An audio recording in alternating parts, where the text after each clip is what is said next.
Welcome, everyone. And I am just so excited to be spending this time with you. Some of you have been commenting on the weird avatar that I'm using for YouTube. And I just want to just come out and say why I'm doing this because I am going to move into a 90-day commitment of recording three monologue podcasts a week. And to help me with my commitment, I am going to not do my face for video, and for a couple of reasons.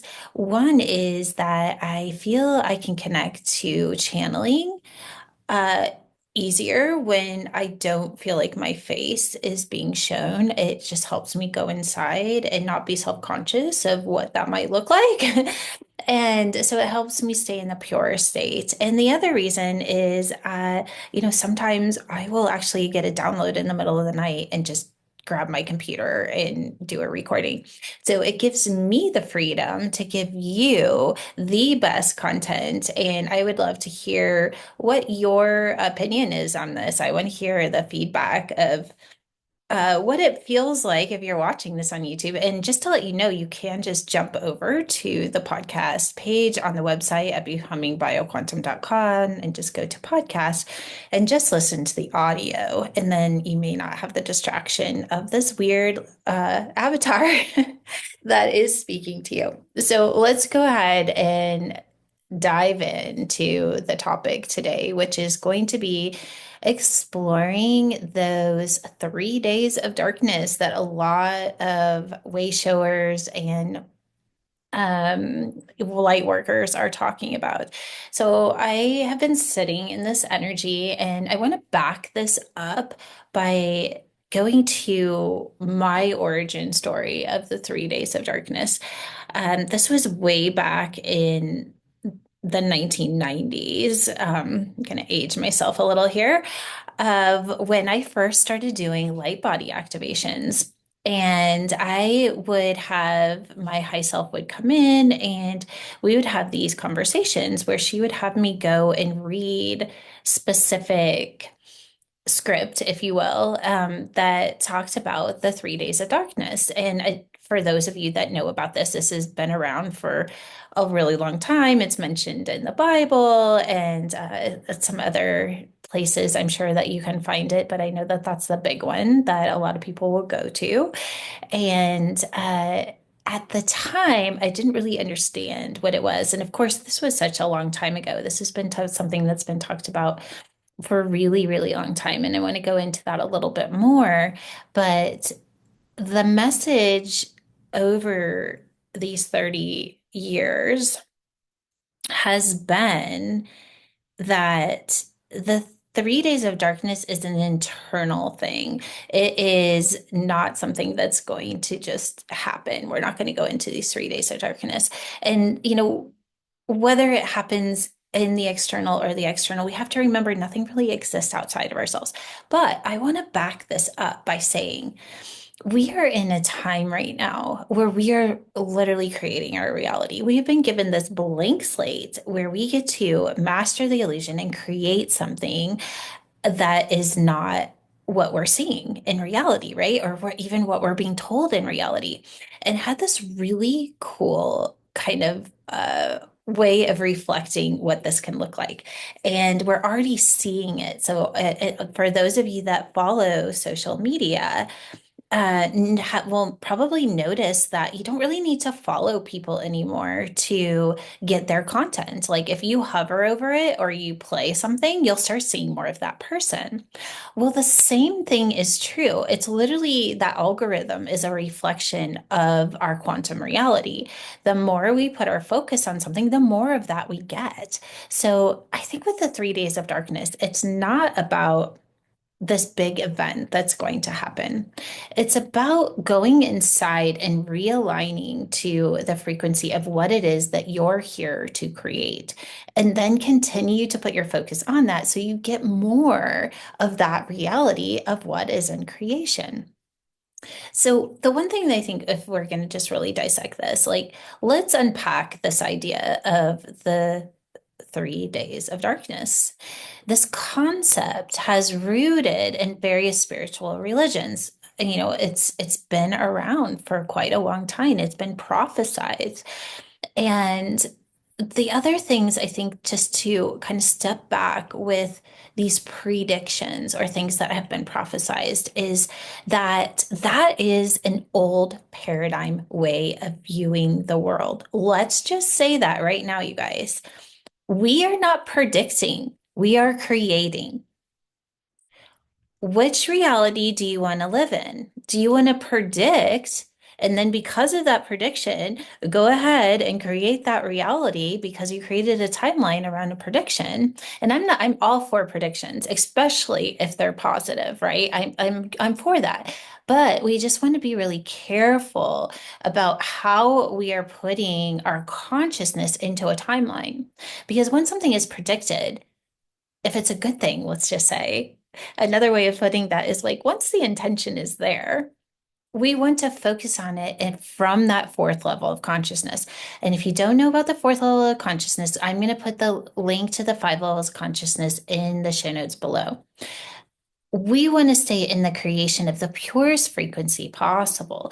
And so that we are in creation of a frequency outside of the matrix. And you guys will hear me say that a lot.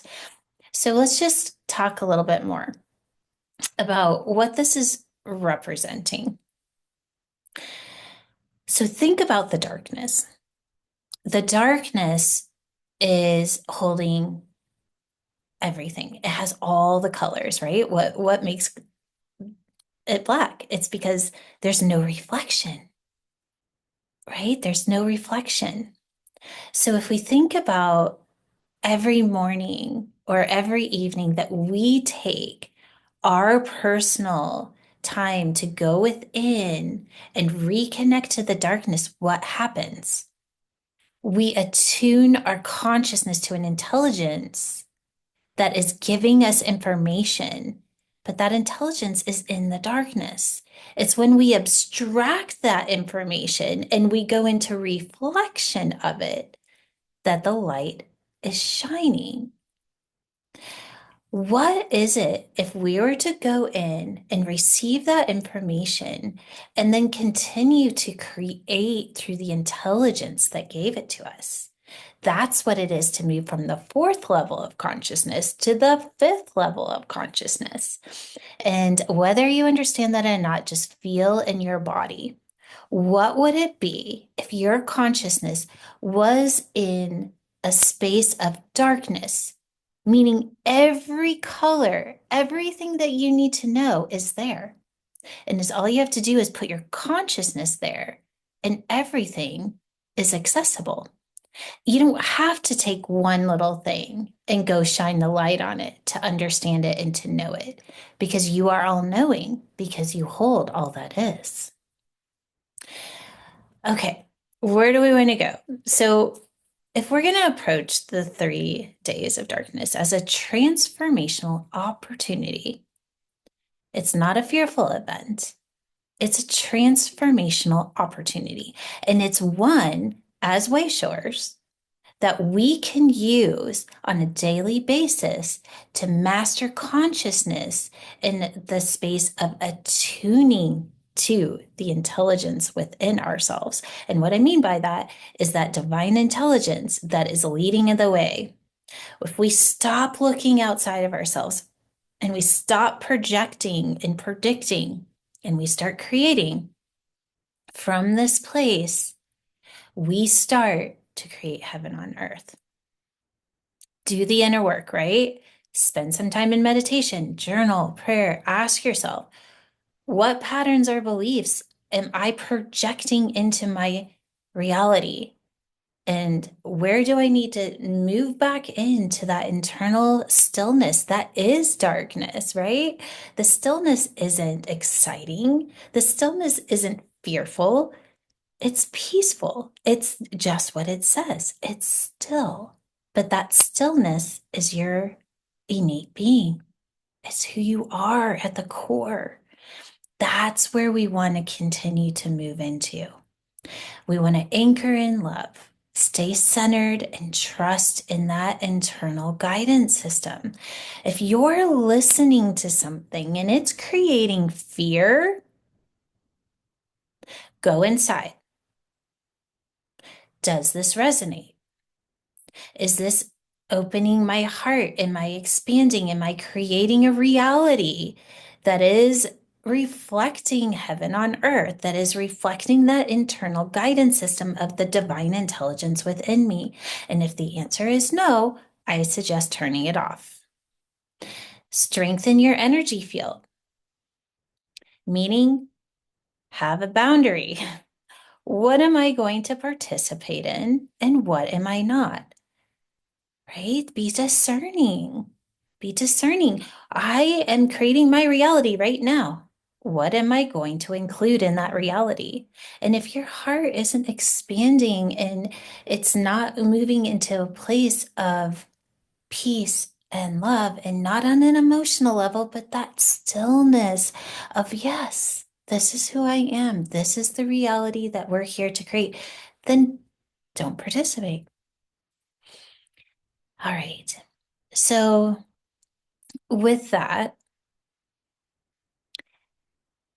set our intentions, right? We're in a place where we can set an intention to invite the divine to come in, inform our hearts, inform our lives, inform our minds, and inform our reality. To be a way shower doesn't mean that you take on what everybody else is saying and make it your reality. To be a way shower, you go inside. You let the divine inform your heart space. You attune your consciousness into the stillness. And then you listen and you do. You listen and you do. And we need more of that. We need more of that, you guys. All right. So the 3 days of darkness, whether it's literal or symbolic, it's not something to put fear into. It is a profound invitation to go within and trust the transformation of moving consciousness out of the illusion and into the frequency of source. To emerge from that place more aligned and authentic, and to be in that frequency and create something that has never been created before. There's resilience in that. How can you use this concept to catalyze your own spiritual growth? What light within you is waiting to shine?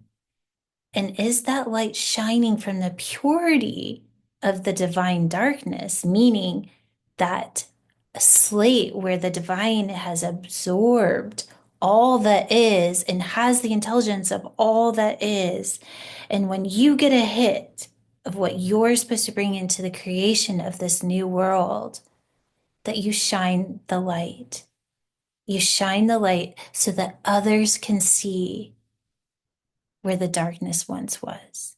But it's coming straight from the divine, right? It's so beautiful. That's purity of intention and creation of that purity. Well, I just want to thank you all so much for just sharing this time with me. And I want to hear what your thoughts are on the 3 days of darkness. And until next time, as always, stay aligned, stay elevated, and stay in your internal truth. The stillness will always guide you.